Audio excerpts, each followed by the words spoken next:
Storytime. Scales and Stones. An Architect's Guide to Goblin Glory. Video by ALG Buddha. Written by JLV Buddha. Prologue. Part 1. The Collapse. Weight presses down, unforgiving.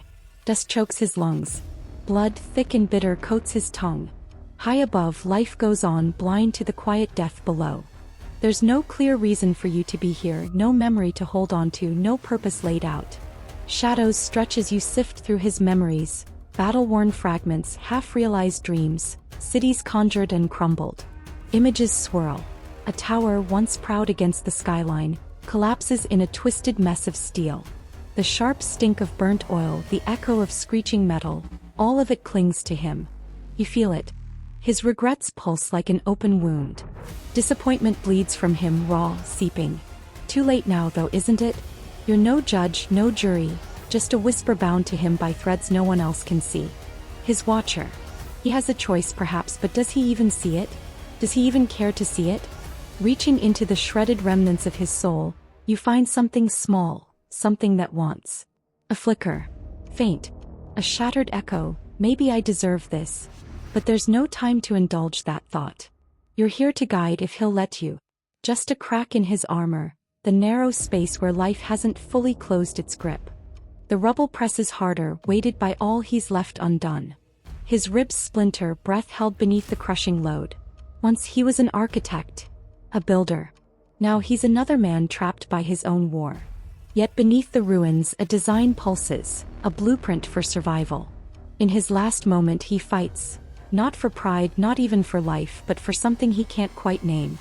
The world around him shifts, death's shadow pulls back. Not from strength, but from the strange calm of acceptance. His final breath catches, muscles tensing as something deep within stirs. No, not yet. Not like this. Please. Then he's back, thrust into light and heat, heart pounding, lungs drawing in air. The agony in his bones shifts. A brutal sensation into a macabre scenario. What the hell? His voice, raw and jagged, drags against the silence. Metal groans above.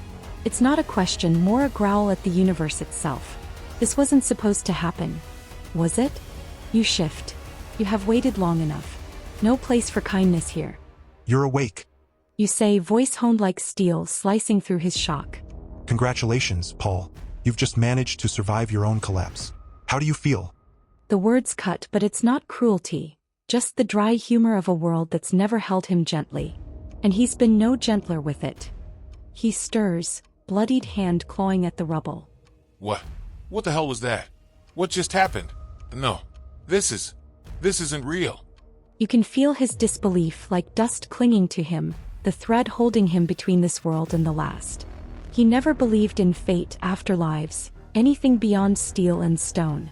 That was his truth and, at the same time, no longer his reality. Oh, Paul buddy, it's real. Very, very real.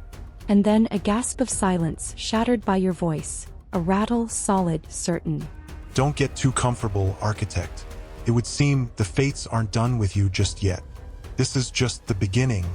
Before he can respond, before he can argue, you snap your fingers and once again, you watch as Paul Mendez falls back unconscious and slips into the darkness.